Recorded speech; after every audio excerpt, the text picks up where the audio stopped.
and answer.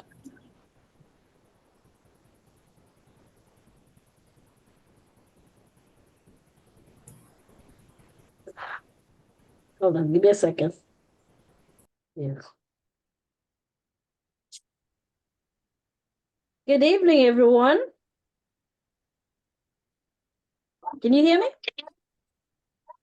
Yes, you can hear you. We can hear you. Prof. Okay, good. Okay. I just want to make sure I want to welcome all of you to March. I'm amazing. It's April already. Time just goes by quick. So I want to welcome all of you. I hope your semester is going great.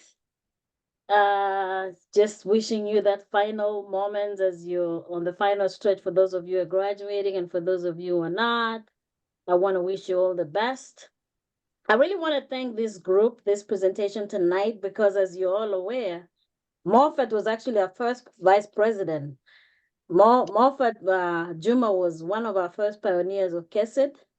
He was a VP and he worked very closely with Gilbert, and now he's paying back. So that's a testament of the impact that we do in KESID, because we're molding leaders who are paying back, and that is our spirit here. Is any information that you have, let us share. Any skills that you have, let us use it to pay back and to pay forward. So thank you again. Welcome. I'm really excited. Mofat, I couldn't be more proud of you. I'm just so proud of you. I remember when you started, you were doing your master's, now you're doing your PhD, you're doing so well. Thank you. And is it Anne who's presenting with you? Yeah, Yes. there's a Yes. So Karibu, and I know there are so many people who have received this, so I'm going to hand over to Mofat. Take over. Thank you, everybody, and thanks to everyone. Welcome. Good evening, everybody. My name is Mofat Juma. As Professor said, I'm part of the team that worked during COVID, and Professor really was so helpful in so many ways until some of us are where we are today. So my colleague panelist Angelah was to do the first part of the application for the I-140. And then when she's done, I'll take over and talk about now the change of status. If you are in F1, B1, whatever status that you have, how do you go about the changing from that given non-immigrant visa to a permanent resident? So I think we'll be having that presentation in kind of two sections, so that we address the first part, which is the most crucial one. Then now the second part, how do you ensure that after securing the approval, you go ahead and get this most coveted document called the green card. So Angelah, kindly go ahead and start. Hello, everyone. Hello, Angelah. Hi. Do you need to share a slide? Angelah, your background is, do you need to share a slide? Yes. So do you need to share anything? Okay, I'm looking for you so I can, and all my leaders can help. So there are many co-hosts here. Just look for Angelah so you can make our co-host. Angelah, Yeah. I think I've seen you. Yeah. I have slides too. Probably they can make me a co-host. Yeah, I made your co-host too. You're a co-host already. Okay. Angelah, is that you? Yes. Okay, good. So you should Angelah. Good, perfect. Oh, okay, let me try my best. Yeah, recording. Is that okay that we record? Yeah, that's fine. Okay, good. Perfect. Go ahead. Okay, can you see my screen now? Yes. Yeah, Yes. so the presentation I'm going to use. Can you make it slide more so that it's... Let me see.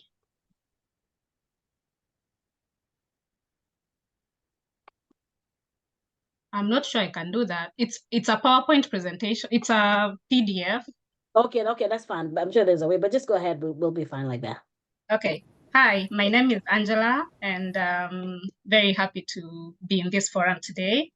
Thank you, Mofat, for inviting me. I've known Mofat for almost a year now, and I actually got to know him through this NIW process. So it's a full circle moment for me being here. He was he was helping me when I started this and encouraging me when I was doing this process. So thank you so much, Mofat, and thank you for reaching out. When I was applying for my NIW, I was telling my friends that once I got this, I think I want to be an ambassador for this, and keep telling everyone to try, because it was kind of a challenging moment coming from where I was, where I didn't know what exactly it is I was doing. So yes, my name is Angelah, Kenyan. So we'll be going through this first process, and then Mofat will pick up from there.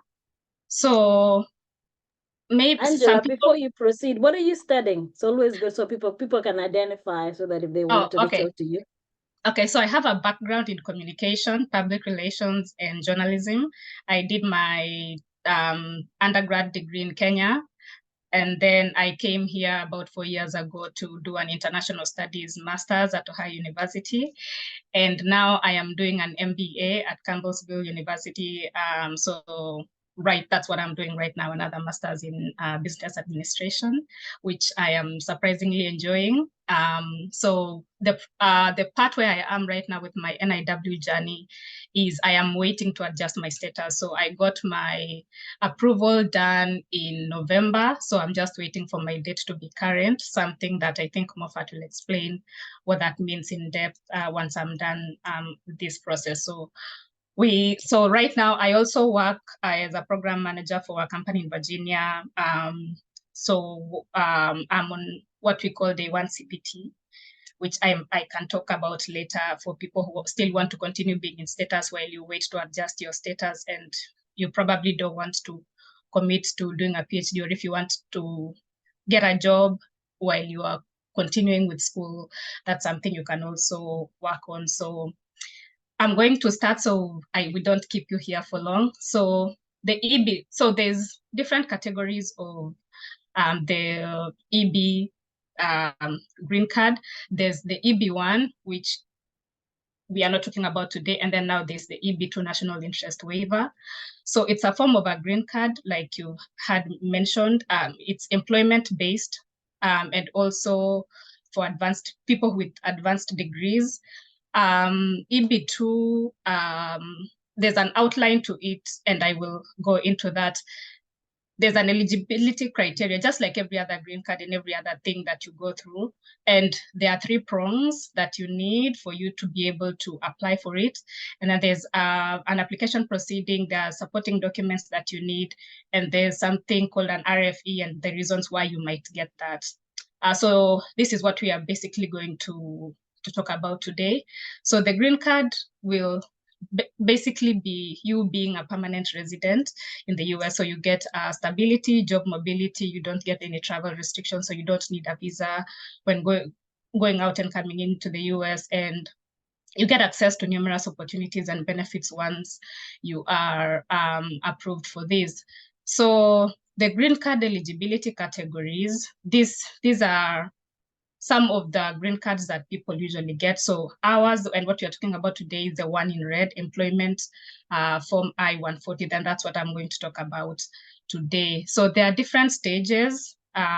What we are talking about is the I-140. And then once you are approved for that, you go to the I-485, which is the adjustment of status, where you get a work permit and advanced parole, which means you can travel in and out of the US while you wait for your green card, which might take a couple of months. So that's usually very helpful. So employment-based or EB green cards, there's EB1, and then there's EB2, EB3, EB4, and EB5. And even with the EB2, there's 2 of them. There's the regular, and then there's the NIW, which is what we are doing today. For EB2, once you get certified, and you can get full-time jobs, but the application itself does not require you to have a full-time job during the time of application, while EB2 sometimes requires you to have a full-time job. So that's the difference. EB1 is also something that you can apply. For that one, you need to have extraordinary abilities. For people who are athletes, maybe scientists, or people who have won international awards, that one you can apply for that. But for this one, because we are in school and maybe you have a job here and you just want to apply for this, that's how you go about the EB2 one. So the second preference for employment, it's a second preference employment based immigration category, which I've spoken about. And you need to speak about your exceptional ability and why whatever it is you're doing is beneficial to the nation.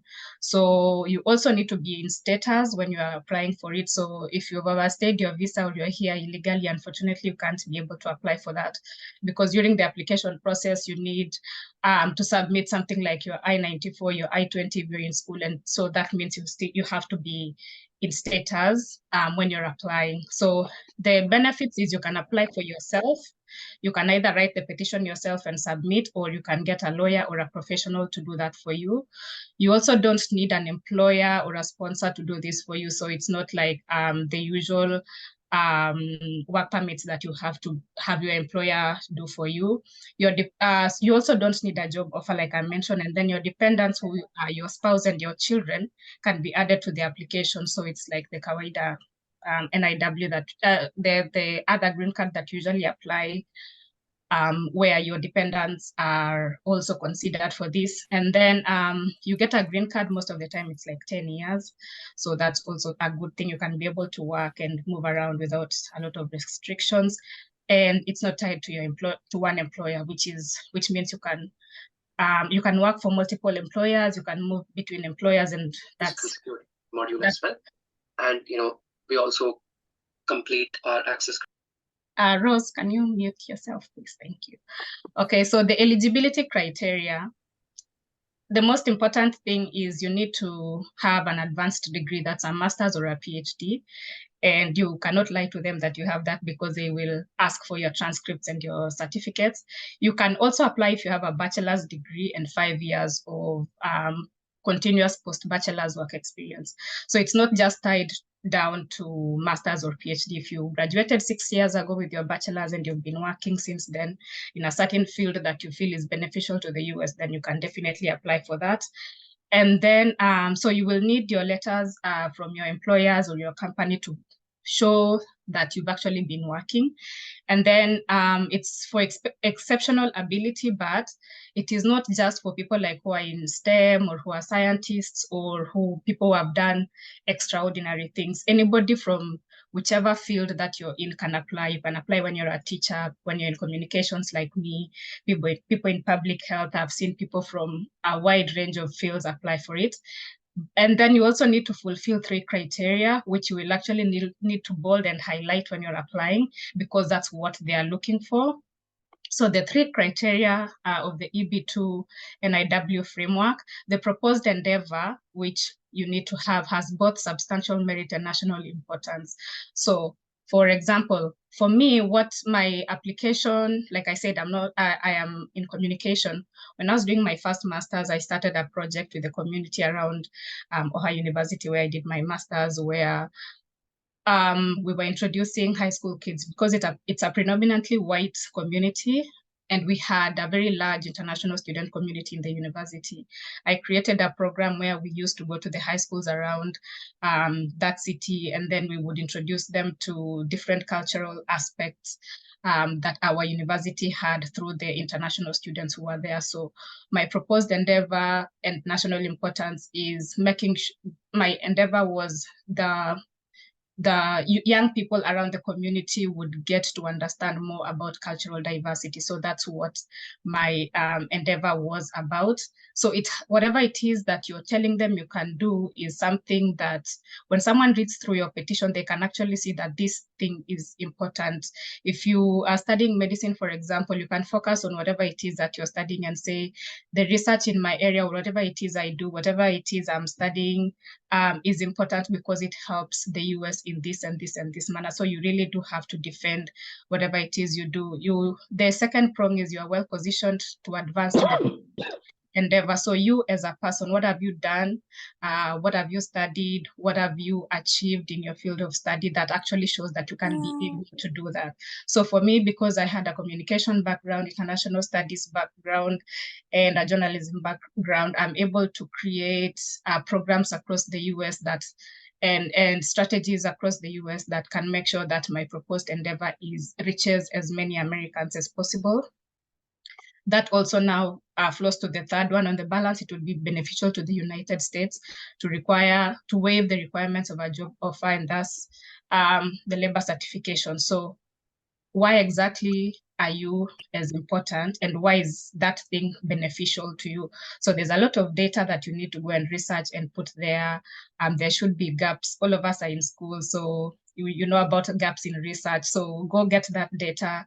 Tell them that this community is like 99% white, and so a lot of people here are not very well traveled. So me bringing in this endeavor shows that I can be able to introduce them to this. I'd also worked with a certain church around where my university was, and one of the people that actually wrote my recommendation letter was one of the pastors there, and he showed that a lot of people have interacted with a lot of international students and why it was that important.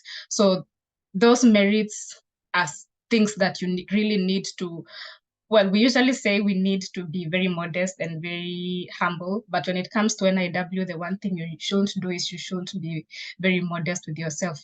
I hope everybody speaks Swahili here, lakini lazima ujipigie debe. Don't lie about the things that you've done or the things that you want to do, but whatever it is that you've done, you really have to show why that is very, very important. So for the first prong, the substantial merit and national importance, you need to provide evidence that your field is significant. And then you also need to show any work that you've done that supports that prong. So if you have volunteered, if you've done a job, if you've done projects in whatever, it has to be beneficial to improving national security, education, health, economy, environment. It provides jobs, food, and energy, security, whatever. You have to pick apart also of the US, the US environment and say, for me, it improves the culture and integration in the US, also things to do with diversity and inclusion. That was something. So it has to be tied to something that the US needs. So these are just some of the areas, but of course, there are many more that you can pick from. So again, I know one of the myths is usually you have to be in STEM, which is something that is not true. You don't have to be in STEM. The first person that I actually had gotten this NIW is someone who was also in communication like me. And so it's important for you to know that in whatever area you're studying, you have a very strong possibility of getting it. You just have to defend yourself. So you should be well positioned to advance the proposed endeavor. You have to show your track record. So your degrees, your diplomas, your bachelors, whatever it is you've done, you also don't. Publications and citations, I know people usually say you must have them. I did not have a single citation. I did not have a single publication. But if you have them, that's fine. You definitely should add them as part of your support documents, but it's not mandatory for you to have them. So, but whatever it is, you've written a paper, you've written something on a website, a blog on whatever your prong is, research achievements, put everything there. Any scholarship, any assistantship, fellowship, or grants, any patents, you put it there. Something also that is very important is for you to have membership in professional associations. So if you're in public health, look for professional associations in public health. I am a member of, I think, 3 or 4 professional associations. So I just needed a letter from them or a receipt to show that I pay my annual subscription. You have to add all of them there. If you've done any presentations at local, national, international conferences or seminars, conferences are very important. So if you've attended anyone, even if you were just invited or if you presented a paper, I know different universities usually have forums where students present papers. Do that, add them all there. And then if you've judged or reviewed work of other peers in that specific field, be sure to add that in your petition. If you've been invited to talks, to write papers, or you've written papers or book chapters, please put it there. Dig deep. I applied for my NIW in 2023, but I was also using things from like 2016, 2015, because then I'm telling them I have spent a lot of time and invested a lot of money, resources, and time building up my ability to spread this across the US. So whatever it is you've done in the past, go through your emails, pick up all those things that you feel are going to support this. So all the funding proposals, recommendation letters are also very, very important. And for recommendation letters, you need recommendation letters. I had about maybe 7 recommendation letters. I have seen people who have 4 recommendation letters. I've seen people who have 10 recommendation letters. So that the number is really not cast in stone. So you need to have recommendation letters from dependent recommenders and independent ones. So that means a number of them should be people who are very well known to you. Of course, it can't be your dad, your mom, or your wife. It has to be someone who understands either the academic or the professional part of you. So either your professor, your chair of department, your former boss, someone you've gone to a conference with who can be able to speak on, I know this person is very well versed with cultural issues or public health issues or engineering issues, and this is a specific thing they are doing. It's going to help the US in this manner. They are very well, I've done this project with them and I know they're able to do this. I've interacted with them and they're able to do this. So maybe you can get maybe 3 or 4 or maybe 2 of those. And then the rest should be people who are not known to you. You've not worked with them. You've not interacted with them as much, but who are very well versed with the area of study or the area that you are doing. So for me, I got people from different states, friends of friends, or people who I met online who are very well versed with cultural issues, and they can actually mention that they don't know you, but they should be able to speak on the importance of what you're doing to the US. So I hope that point is clear, because sometimes some people don't understand why that's important. Also, don't pick everyone from the same place. Like your recommendation letters should not just come from your university. It should not just come from your state. Pick people from different universities, pick people from different companies all over the US. You can have people, well, you can have maybe 2 or 3 from your university who are very well known to you, but try to get as many as possible, because remember, this is a national interest waiver. It's not just for your state. It should show the relevance of what you're doing across the US. So make sure that you are getting your recommendation letters from different places. You need to show like a unique track record of your success, and you need to articulate this very strongly, but you shouldn't lie about anything. You just have to jitetea vizuri sana. So the need to waive labor certification, you should show specific prior achievements, like I mentioned, to establish benefits to the national interest. So if you've won awards, that's very important. If you have been recognized in specific areas, you need to also show that. You must establish that what you're doing will serve the national interest. This is where data comes and research comes very handy. You need to scour the internet, go and find why the US needs what you're doing, why it's beneficial to the US, why it's beneficial to Americans. And you should also show why you should be picked. Like, you can do that job, but an average American cannot do that.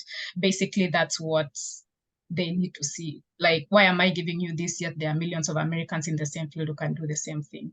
So you should also show that you're a critical member of a team, and that if you are not able to do that, and something is, like, we will notice that something is missing. So you need to, again, really defend yourself.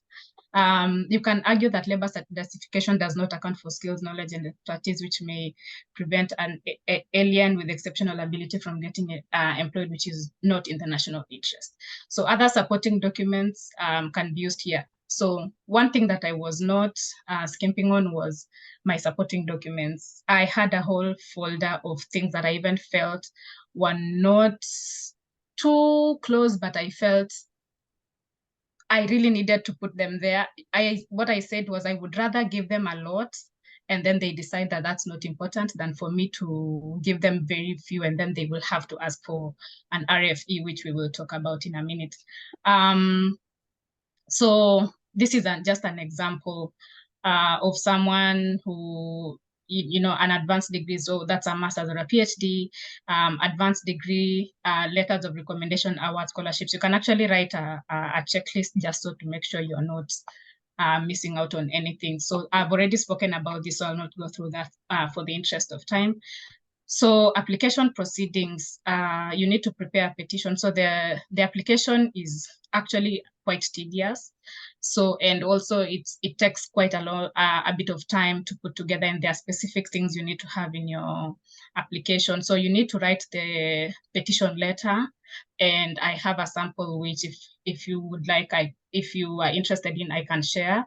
It's not mine, but it's basically, it basically gives you an outline of how it should look like.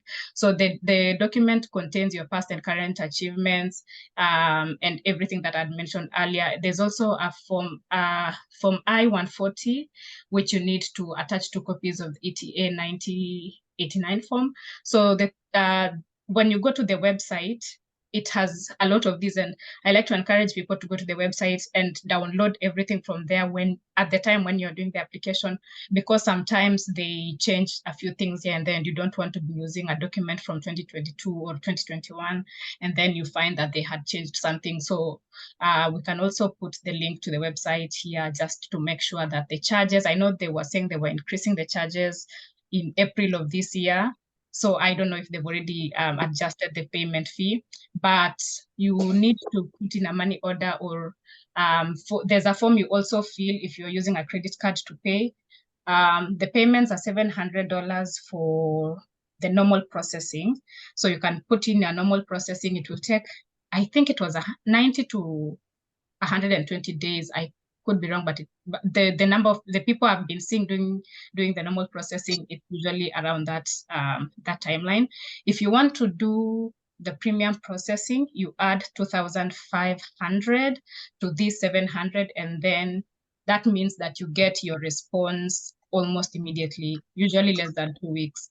So when you put in your application and you pay the $700 or the 3,000, I think 400, they will send you a document that shows they've received your application, and then now you can wait for that. So when I put in my premium processing one, they responded to me in 2 days, and sometimes when you wait for the normal processing, it can take up to 3 to 4 months for the processing. So you send the package, there's a specific address you send to, and then after approval, now you wait for your current date.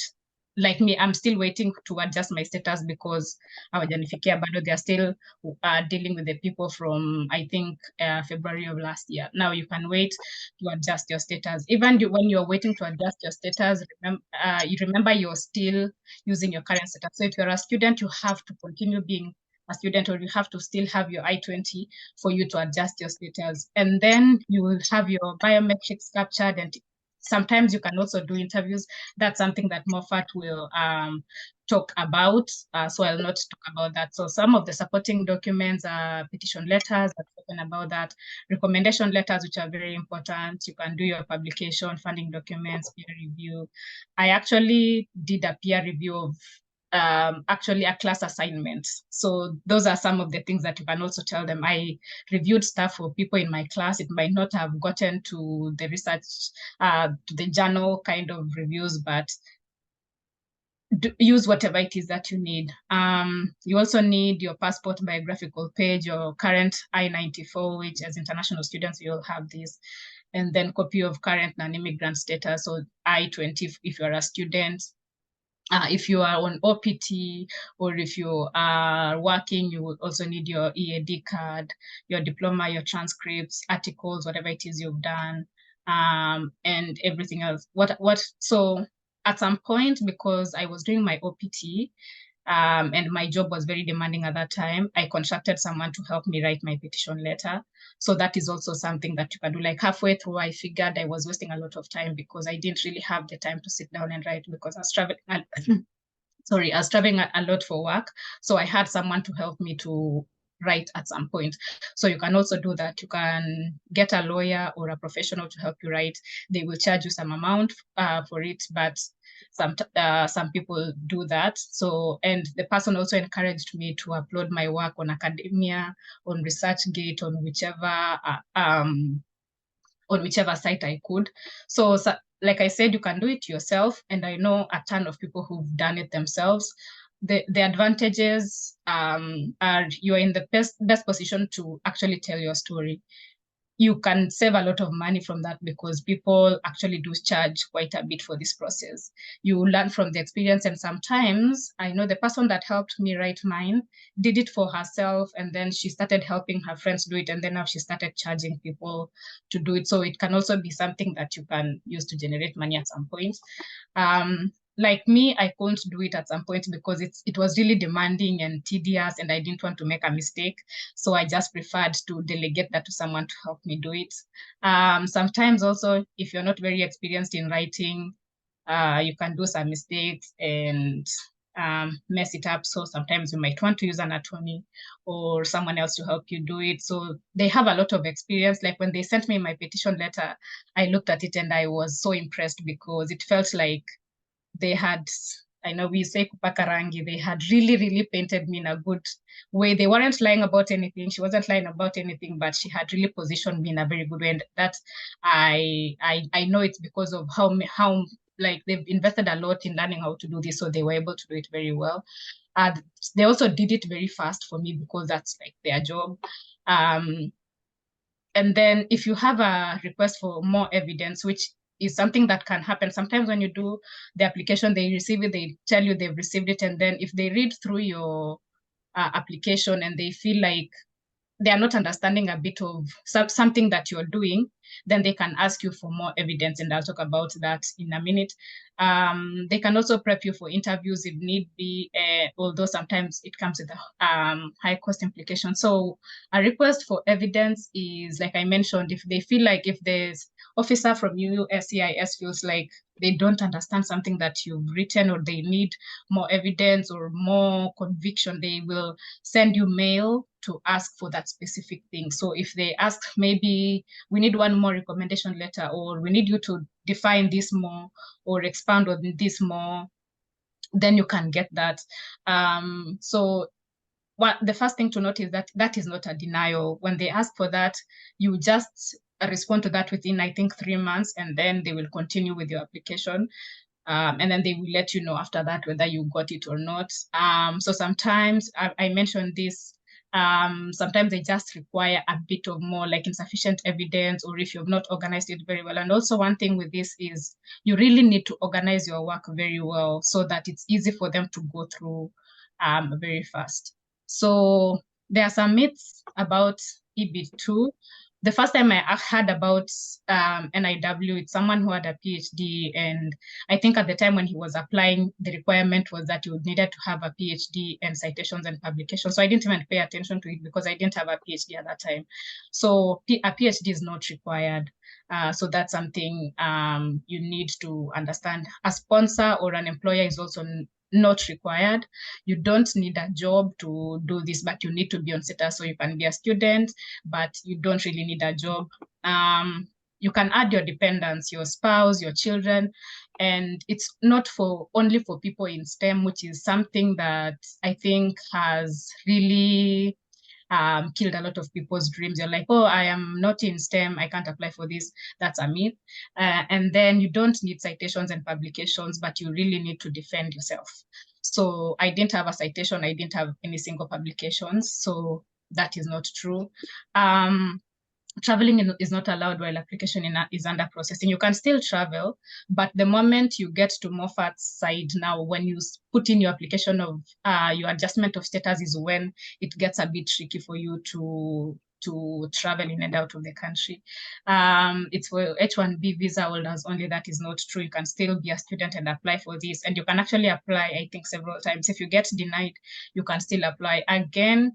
Something that was concerning for me was, will it tamper with my student visa status? It doesn't tamper with your status, so you can still beyond status. Even if you don't get it, it does not tamper with your student status, your F1 status. You don't need an attorney or a lawyer. I know so many people who've applied for themselves and they've gotten it. You have to be in the US to apply. That's not true. I know a number of people who've applied from outside of the US. They've never stepped into the US.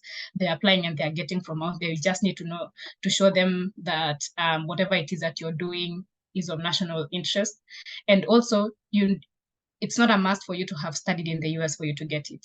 You will just need to have your degree translated or something like that. There are so many resources. I can share this PDF with you and this thing with you, and then you can look at the resources that are available online. And yeah, and then you can always ask questions and do a little more research on yourself.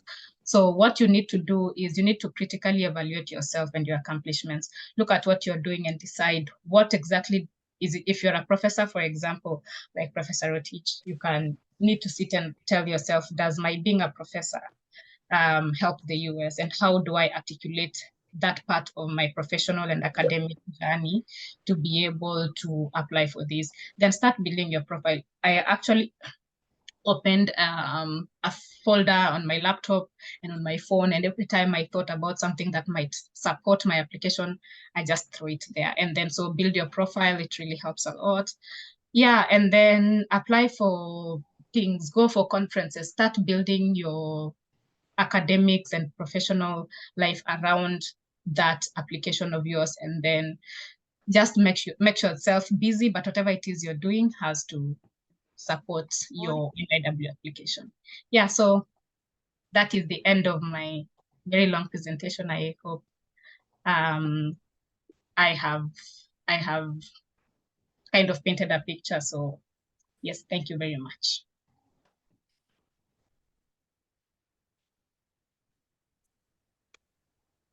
I don't know, how do you want us to proceed? Should we do it to the end and then? Yeah, I think you should do it to the end, then they can. Yeah. So Nancy isn't it? Yeah. Yeah. Right.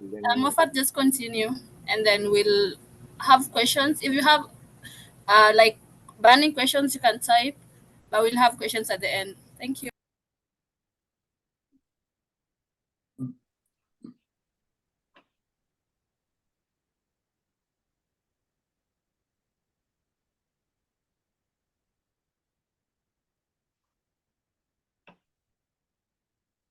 Hello, can everybody see my screen? Yes, and it looks good too. All right. We can see it. Yes, we can see it. Okay, so this is the next step. After the approval, what next? Now, after that approval, the next step is the change of status from whatever status that you have to the green card. So the forms that you'll be required to fill are, one, we have the form I-485, which is the application to register permanent residence or adjust status. By the time I was doing it, the fees was $12.25. But as of April 1st this year, it was increased to $14.40. That is for the adults. For kids under the age of 14, it's now $9.50. During my time, it was $7.50. The other form that you'll be required to fill is Form I-765. That is the application for employment authorization. This form is optional. The fees is $470 right now. This form is optional, but is recommended because sometimes, or most of the time, the change of status takes long, and take like a year or so for you to be able to get that status. So if you go ahead and fill that given form for the employment authorization, you will be issued with a card to be able to work in any given sector, in any given part of the country, as you wait for your change of status to get your main card, the green card. The other given optional form that you can file is I-131, the advance parole. The moment you submit your application for change of status, you can't travel outside the country without this given approval. If you make a mistake of stepping out of the country, you forfeit that given whole process, that given application. Therefore, you lose it. So you got to wait until the moment you submit your 485, you have to wait until this given advance parole is approved for you to be able to travel during that given process. The other form that you will be required to fill during that given process is Form I-693. This is the medical examination that is mainly filled by authorized surgeons. So if you plug in your zip code, it will show you the list of authorized surgeons around your given zip code. They could be like, in my case, when I was trying to plug in that given the zip code, I was able to get like 15 to 20 surgeons around my area. So, and it's recommended that you call all of them, try to talk to them. Some of them accept your maybe insurance. Some of them are cheaper than others and all that. So if you plug in and be able to call, it can save you some money, because this process, based on this given step, based on how many people that you're filing for. Like for my case, it was me and my 2 kids and my wife. So I was trying to, as much as possible, try to cut on the given expenses. On that given form, again, something that you'll have to try and do is to collect all your medical records. Some of you or some of us who have been here in this country for some time, at one point or another, even at school level, at college level, you will be required to have some vaccinations, all those records. If you collect all of them and take them during that given filling of that given form, if you're supposed to pay like $700 for, the vaccinations and all those given injections, you will, immunizations, you will end up paying like $300. That is a big saving, because that given step is very expensive. So everybody gets so much excited when you get the approval of the I-140. But now the term comes in, pops up, called the priority date. You are placed in line for a visa number.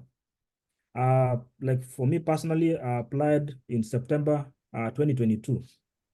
I got my green card. Okay, my priority date became current this year, January 2024. I got my green card in February this year. So I had to wait all that long. So this priority date means that the date that you applied for your given I-140 is your priority date. Every other given month, the UCIS provides the visa, the available visas for each given cases. Okay, no, each month the Department of State publishes the visa bulletin, and there are 2 charts in that given preference category posted on the given website. So the dates that you need to be very keen on is application final action dates, which are the dates when the visa may finally be issued. The final action date, that's when your visa will be available. Another given date that is useful, because that will allow you to be able to compile all your required documents and then send them to the immigration, is the filing date. That's the earliest date that applicants may be able to apply for the adjustment of status. So most of us fall under this given category of RAW, that is the rest of the world. Currently, the final action date is January 15th, 2023. So the people applied on or before January 2023 are the ones who are being issued their green cards. Then the filing date that it's that will be still current right now is February 15, 2023, meaning that the people had applied for their given I-140 in February 15, 2023, or earlier than that, are required to submit their change of status, and then it will be put in a queue. And then when this final action dates becomes current for them, they'll be issued with the given visa. The adjustment of status application they are filed at a lockbox. So the country is subdivided into different sections based on your state. You look at online, the website, it will show you where you're supposed to send all your documents for the change of status. So what you need to pay attention on is the priority date. It has to be current for you to be able to submit that given change of status. If it's not current, then they are likely to reject. They'll send everything back to your, address. You also need to send proper fee paid.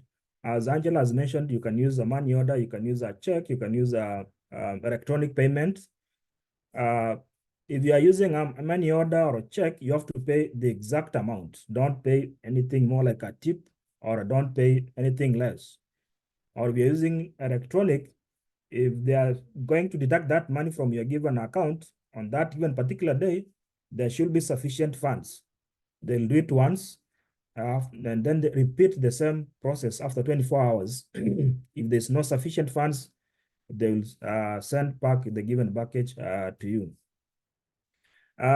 Then applications must be signed. There are a couple of pages we're supposed to sign by your signature. If you make a mistake of not signing any given particular page, then the given documents will be shipped back to you. I did that mistake when I was when I was filling for my kids. I didn't sign, and then they were shipped back. That was a very tense moment. But whenever they communicate, they tell you exactly what the issue is and how it should be addressed. You go ahead and do it. So after doing that, the lockbox will initiate background checks and schedule biometric appointment for the applicant. So based on your SIB code, they will schedule for you an appointment to go for the given biometrics. On that given day, when you will be required to go, they'll take a photo of you, they'll take your fingerprints, then a signature. It'll take like 5 minutes, done for the given biometrics. In case you are unable to be able to attend that given appointment, you can communicate early enough to them. They'll allow you a one-time opportunity to be able to reschedule it. Then after this given biometrics, now they'll start the review of the application. They'll ask maybe for some initial evidence. If there's something that is missing in your application, they will let you know by sending you an RFE. If you had sent a couple of forms, like as I said, for my kids, I sent forms for myself, my wife, and kids, and they were sent at different dates. So they have to put them all together because it's one particular case. The principal applicant has to be approved for the dependents to be approved. Now, it's expected that these given forms, the 765 employment authorization and I-131, they're supposed to be approved earlier than the 485. In fact, the latest communication I saw, I don't know if it's even in place, but that's what I saw. The 765, after the biometrics, it takes like a month to 2 months to be issued that given employment authorization. Then the I-131, I don't know much about it because I was able to get a green card without that I-131 being approved. Now, for this given case of the I-140 for the NIW, it is the easiest green card. When you look at all those given categories of the EBs, is the easiest because it has that given a waiver, a bit of it. So if you do everything as per, as per what they say, because they have a very clear manual on what you're supposed to file and everything. If you do everything in the required order and have your records clear with your I-94s and everything, all the given documents, you should be assured of getting your green card. Now, I know some friends who have attended interviews for the change of status. What he shared with me was that he had to, answer a couple of questions based on what he filled on his given 485. But majority of the people I know, including myself, we had that given interview waived. The the easiest way you can know if that interview is likely to be waived or not is you can be chatting with these people, with the immigration office. They can tell you where your case is being handled. If your case is being handled within your state that where you are living, then be assured that that given case you'll have an interview scheduled.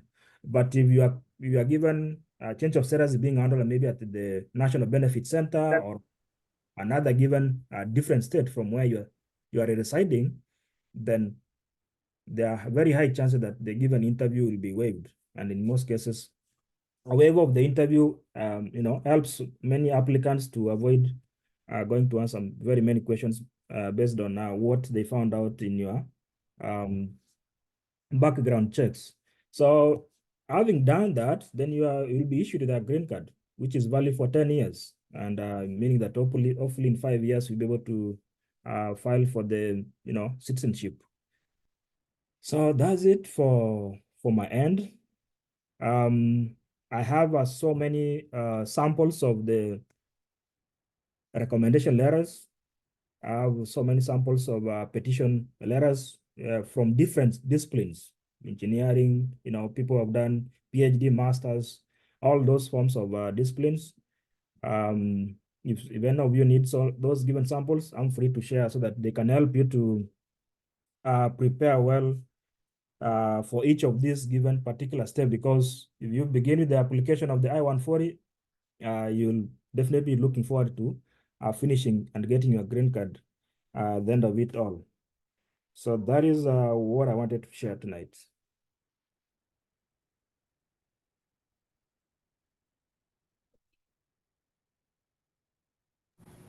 Thank you so much, Mofat and Angelah. So the floor is open. Please ask your questions.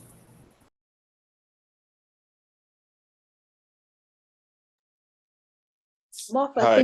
can you share your screen, please? That's better. That way we can see more people.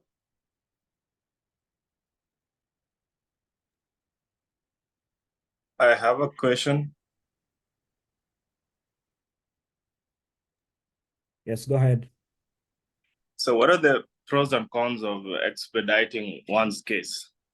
I mean, apart from just you getting probably your response within a shorter time, what are the pros and cons? The main pros, as per what I know, is you don't want to wait for that long period of time, because you don't know exactly. Unlike the change of status where you see updates on the progress of your case, for the I-140, there's no any given update. They show you received on this particular date until they make a decision. It can take like 6 months, 5 months, So if you don't want to wait, that's when people go ahead and pay the 2,500 for premium. But I've seen the people I've shared with, or the people I've guided so far, I've seen people go through that premium and they'll be able to get their, their approval within 2, 3, 4 days. Yeah, that was my experience as well. I actually did the normal processing because I applied end of September. And by the 3rd week, I was hyperventilating. That thing is so stressful. Waiting for that thing is, wow, I don't think I've ever been stressed like that in my life. And now I was seeing it's going to take like 3 to 4 months for them to get back to me. So I decided to do premium processing. And I feel like as much as it was a lot of money, the peace of mind that just comes with getting that part of it gone was very liberating, I'd say that. And they actually responded to me in 2 days. I got actually under 2 days. The second day is when I received my approval. So I think more for, apart from peace of mind, if you have roho ngumu and you can wait, then that's fine. But yeah, just that peace of mind. Yeah, I also want one more go addition. ahead, Juma. One more addition to that is that whether you do premium or regular, what matters is your date of application. So if you apply the same date, somebody goes for premium, gets the approval in 3 days, another one waits for 6 months. That date of application is what puts us in the queue. Yeah. So whoever is paying the money is only saving himself that given anxiety of waiting. Yeah. I wanted to say that though, because the premium is a lot.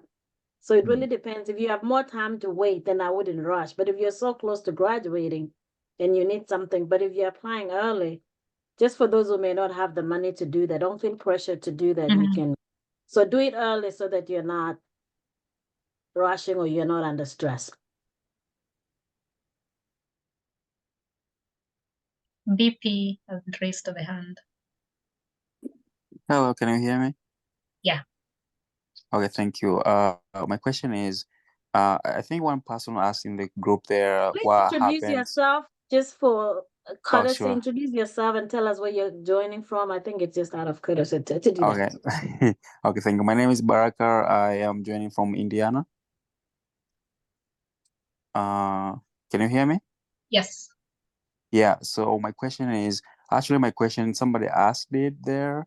He did ask that, what happens when you run out of status and, and your date is not current yet. And then I think the answer was you just have to look for a way to get yourself into status, like, go back to school or back home.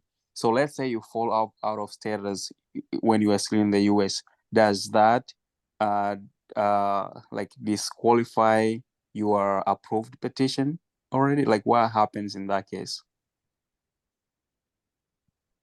Yeah, so based on what I know is that when you're filing for the change of status, you must be in status. So if you are not in status, then you don't stand a chance of changing from whatever status that you used to be to the green card. So some people, if you have exhausted your H1B or your OPT, some people opt to go for another given degree or even go back home because you can still do the processing from back home. It's only that it will take longer than when you're doing it from within the country.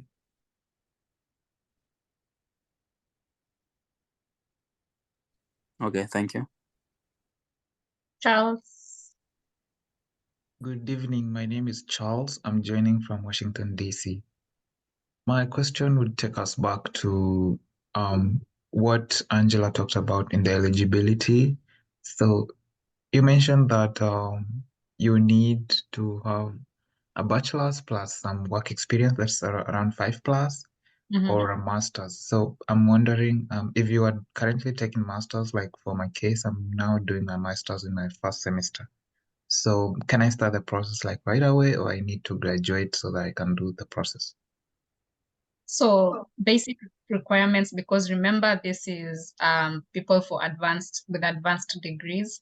So that's just their requirement. Either you have a master's or PhD, or bachelor's with 5 years of experience. So if you're in your first semester doing your master's, and you don't have another master's and you don't have 5 years of work experience after your bachelor's, what I would say is you are actually probably in the best place right now. If I knew what I know now when I was in my first semester, I would have focused a lot on building my profile, so that by the time I'm graduating, I have put together my documents. So you're just waiting. So you start putting your documents together right now, attend conferences, join professional groups, do whatever it is that you need to support your proposed endeavor while you're in school. And you can even start writing your petition right now. So by the time you're graduating, you're just waiting to attach your latest documents, which are your transcripts and your degree. So yeah, you just have to wait until you graduate if that's your first master's, but don't just wait for the other semesters to go by. Start doing your writing right now. So you probably might not even need someone to help you to write. Sure. Thank you so much. And also thank you for the whole session. No problem. Aaron. Okay, thank you so much.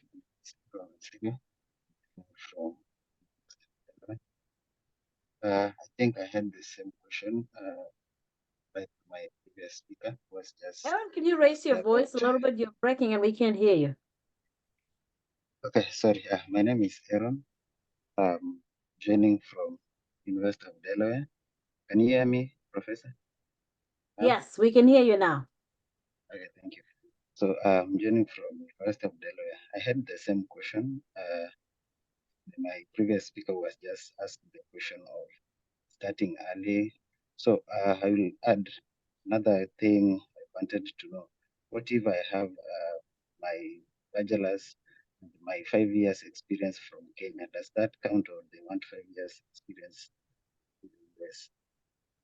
It doesn't have to be 5 years experience in the US, because remember, there are people who are applying from outside of the US who've never stepped into the US, or they've never studied in the US. They have no experience in the US. So wherever you are in the world, you can always apply for it. So if you have 5 years of work experience and you're here in the US and you didn't work here, that's really not a problem. You'll just have to do your, have your bachelor's translated, I think, through WES. I didn't have to do that. So I really won't know that much about that process. But yes, there are resources online that can help you get your bachelor's translated or your master's translated if you didn't do it in the US. But no, you don't have to have worked in the US. Your 5 years of work experience does not have to be from the US. Yeah, that's Okay, very true. One of the guys who was guiding me through my application applied while in Kenya, and they studied in the University of Nairobi and Kenyatta University, and he was never here before. So he did the application, everything. He came here on the first time with a green card through EB2 NIW. So as long as you can compile all your supporting documents and evidence that you can address a given issue in this country, you stand a chance to get it. Thank you so much, and thank you for having us here.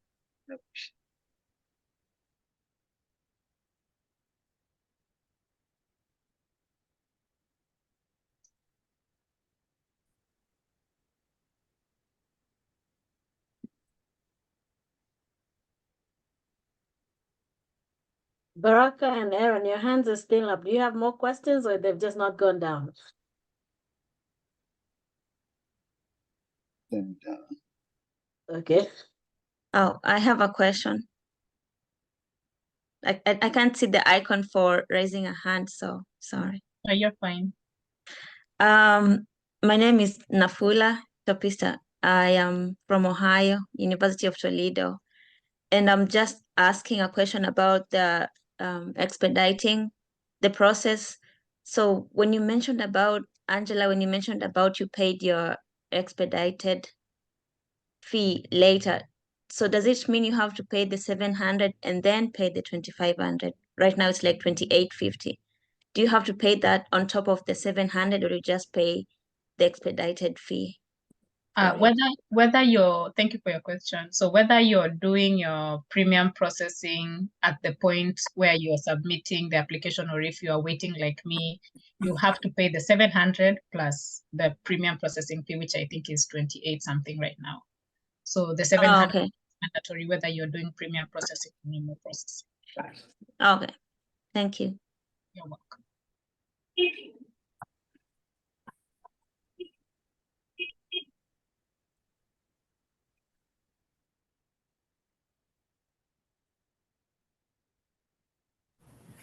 Mofat, I have a question about adjustment of status. Do you know if all cases are like successful, or there are cases that can be denied? And what will that impact, or how will that impact you? Yeah, majority of the people that I know who have gone through this process, they have been approved. But when you read online, there's like on Facebook, there's so many given groups of people who are talking about or sharing their experiences about this given change of status. Some cases are being denied based on the background records they get, because they go check on whatever somebody has been doing in the country. If you had some violations, you arrested, all those kind of things, they come back to haunt your application or affect your application. So it's a moment of reflection at that point. You have to think so much about your past on what you have done before. Pay your taxes, be a straight up future citizen, and then you will not have any problem. Yeah, it's true, like you said, and I know there are many other people here. Just do the right thing. Don't get in trouble. Stay within the law, because things that you attempt will catch up with you. Hiyo kufanya kazi chini ya mesa, you never know. So just be very stay clean. Stay clean, and yes. Thank you. Maybe can I ask something? Yes. Yeah. Okay. I hope I'm audible. Mine Yes. is maybe general in a way, and I don't know. Maybe Prof, you can help me with this. But I think the discussion has been well, and thank you for all the presentation. But I wanted to ask a more general question. Your name, please. The whole. Your names? Yes, Vincent. I'm Vincent. I'm calling from Los Angeles, California. So I was asking in terms of the whole general process, and maybe for some of us who are still contemplating of either doing this or building our careers here or back home, especially if you have maybe you're well established on the other side. I just wanted to get maybe your comments for some of us who are still weighing the option. Is it worth, especially if you going through the whole process, and maybe Juma, for you, then bringing the family on board? Personally, it was what I decided to have in my life. So it meant a lot. It meant kind of everything to me. So I really had to put every effort and the resource I had to ensure that it goes successful. There were so many challenges, because when I began, most people were discouraging me that I talked even to so many lawyers online who told me that by that time I couldn't merit to be able to get the approval. But I just went ahead and applied. So we just giving information, then you'll wait and see, is it really worth it based on your objective or whatever you're doing here? Yeah. I think I'll say it's definitely a personal preference. It's the same way you look at a job and you're like, do I really want this? Do I not want this? It definitely boils down to what you want as a person. I know getting this is equivalent to being, getting the green card that people get green cards. And I think after 5 years, if I'm not wrong, don't quote me on that, but after 5 years, I think you can apply to be a citizen. So this kind of green card gives you the flexibility to work and live here and have almost as many privileges as a citizen would have.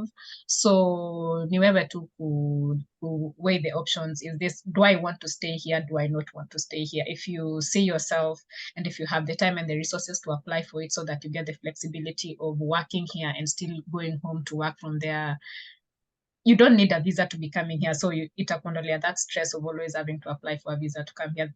According to me, that's it. Because if Mofat, for example, gets a job in Kenya and still wants to maintain his status here, no one is taking that from him.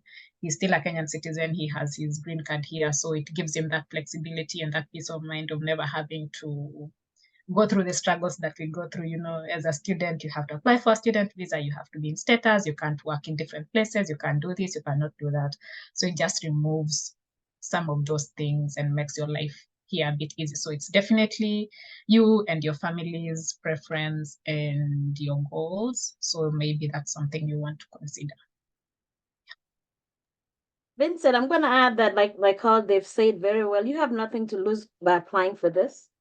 I know people at my age, professors who have retired, and they've always says one key thing that they need. They always come back to the US for medical care. Mm-hmm. So there's so many other things. If you don't want to stay here, your kids can stay and you can go back. So you have nothing to lose if you get it. You don't have to. You can just maintain your green card and you don't have to get a citizenship. Mm-hmm.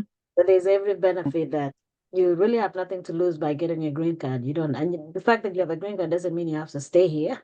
Yeah. Okay. Noted. Thank you. Thank you so much.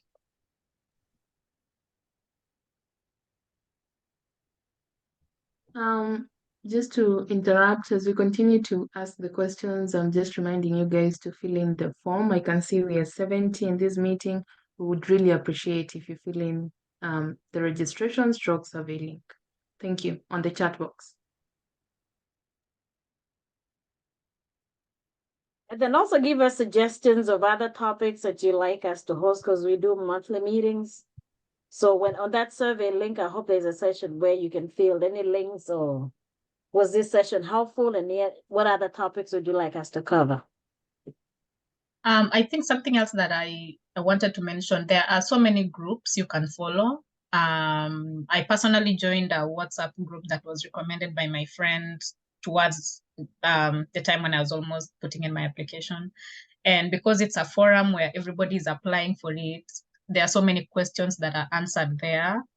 And so you can also see the number of people who get their approvals, and see, you might even find people in your field. That's very important. So if you're interested, I can share the link to that WhatsApp group. There's so many people, so you can ask your questions. But so that's also one very good resource that you can get. I know in the WhatsApp group I am in, they have all the resources. This PowerPoint presentation, they have sample recommendation letters, petition letters, all of that. So I can share it here if it's okay with you.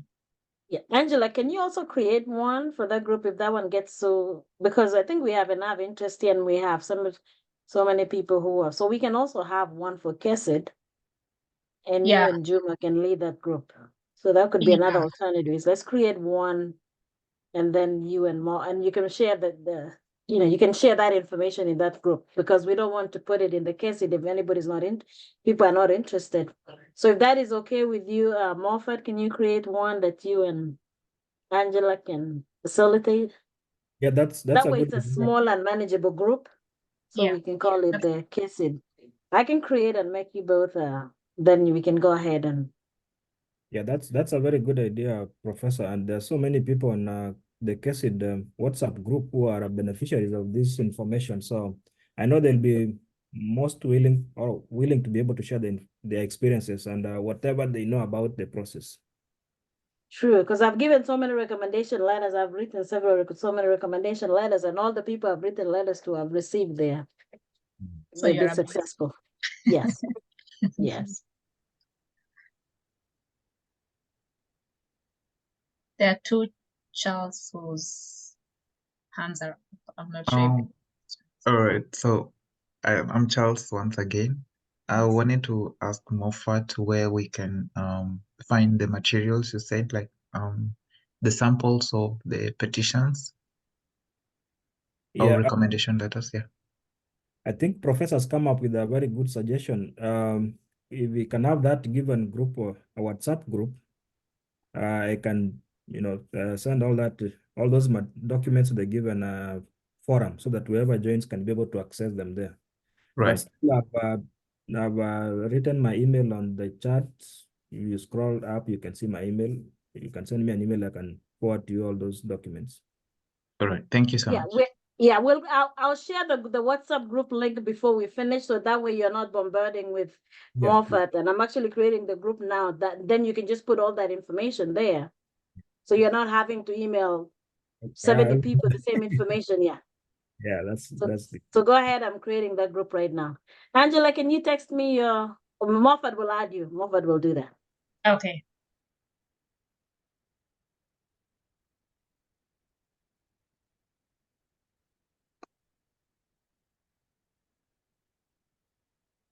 You have many hands.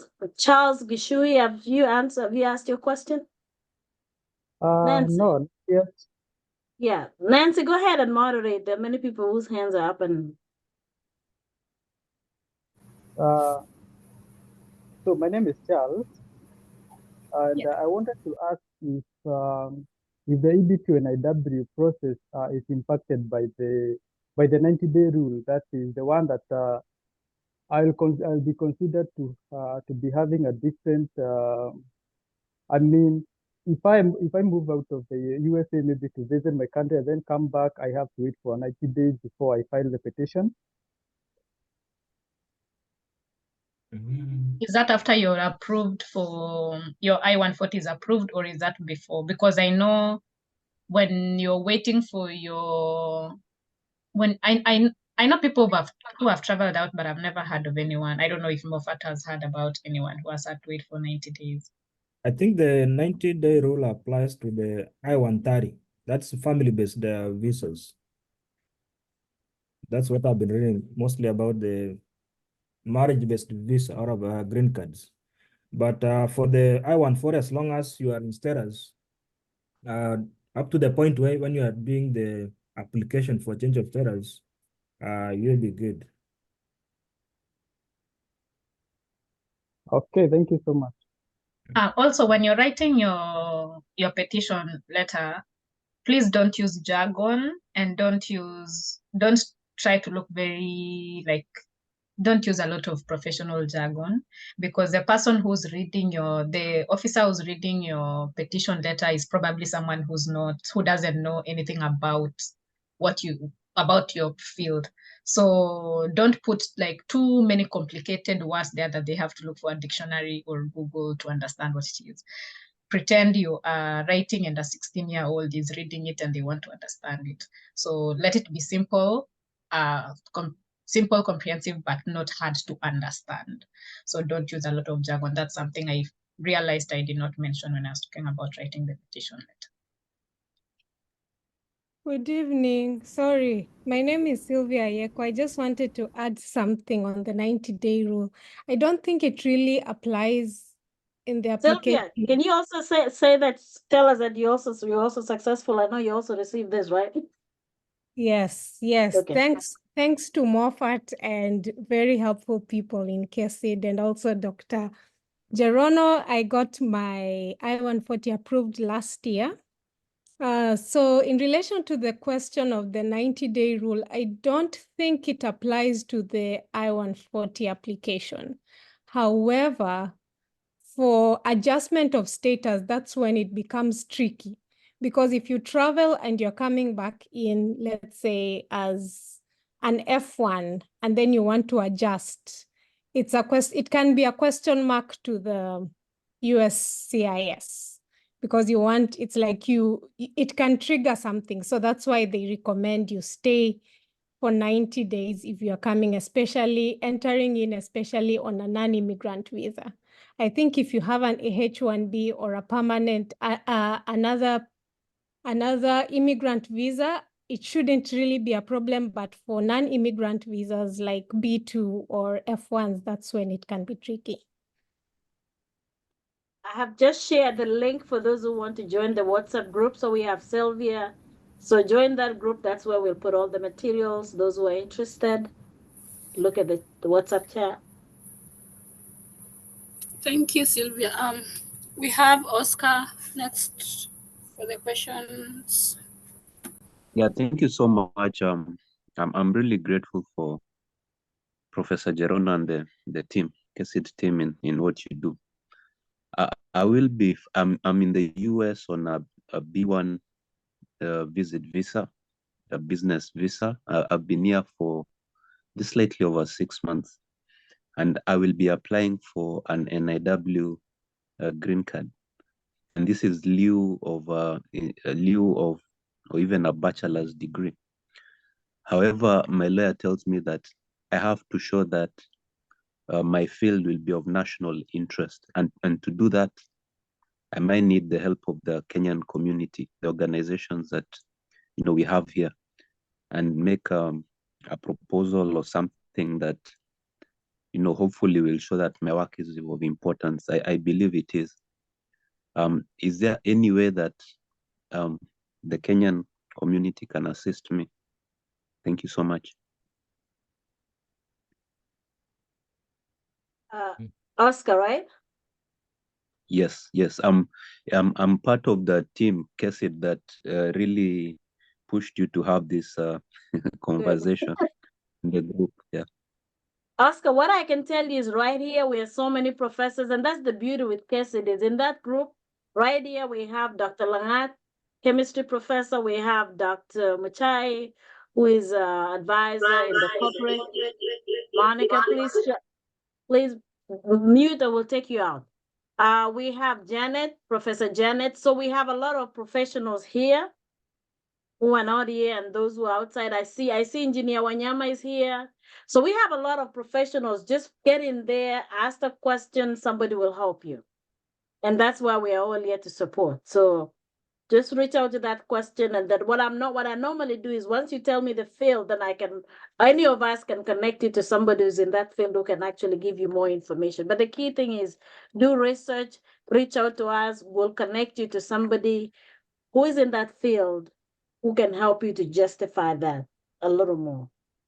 I hope that is helpful. Yeah, Any that of the is more than. professionals can, yeah. Yeah, thank you so much. I will. Next question is from my namesake, Nancy. Hey.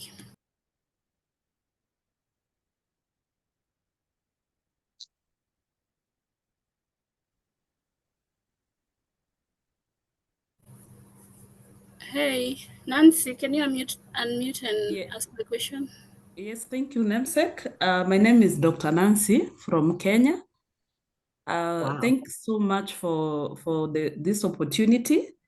I just want to register my interest, and I will be getting in touch with the many doctors that have had to guide me in the application process and maybe answer some of the questions I have. I've not done anything in the US, but at least I've heard you say that you don't have to have work experience. So I will be seeking further help. Thank you. Just a comment. Thanks. Nancy, you're joining us all the way from Kenya? Yes, I'm joining you from Kenya. Sai ni saa ngapi? Sai ni saa 10 na inakaribia na nusu. Wow, that is. What city are you from? I'm just trying to point you to some places maybe where you can. What city are you joining from? I'm in Nairobi. Kumbe hatuna city. I'm in Nairobi. Okay.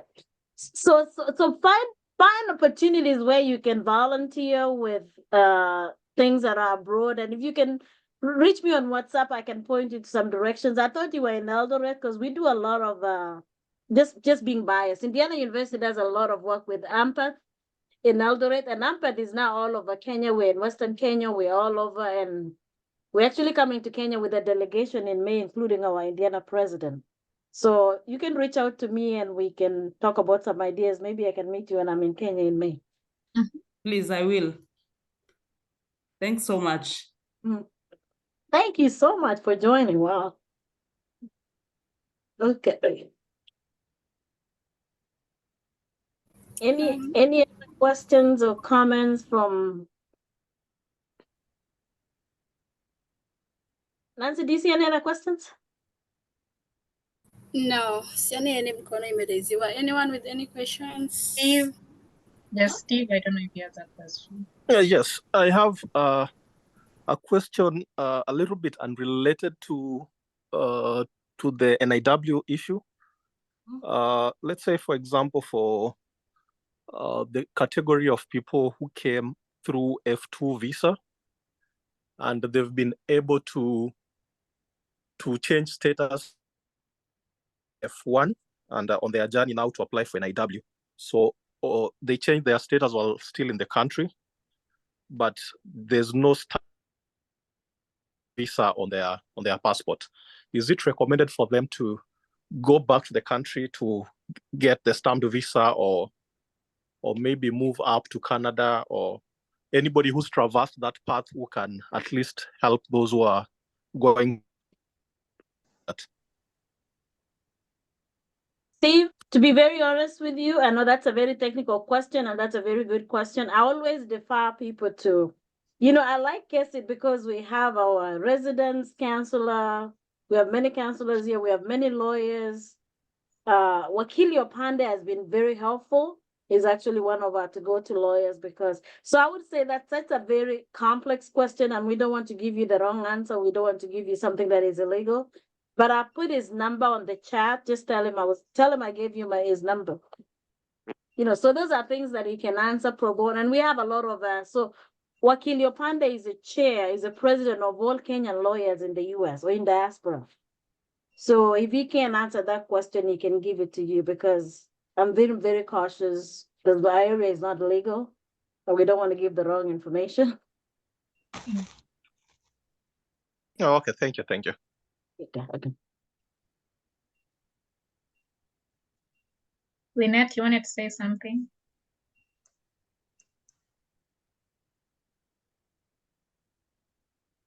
Let's give those leaders, I see our mentors who are here, if they have any comments. I can see Dr. Muchai, Dr. Wanyama, Dr. Langat, Professor Janet, and I see Kiprop raising hand. If you have any comments, any thoughts to share, let's see, Kiprop can ask their question, and then we can leave our mentors to just share any thoughts or any comments they have. Kiprop, go ahead. Hello, guys. My name is Leonard Kiprop. I came to the US end of 2021, and I graduated with a bachelor's degree. When I came from Kenya, I had a bachelor's degree in biochemistry. Then I came here. I transferred my credits and graduated with bachelor's degree in medical lab science. So I'm currently on my H1B, and I just wanted to know if I can qualify for EB2 NIW, because my current employer is pursuing the PALM process. So I'm in the middle of the PALM process.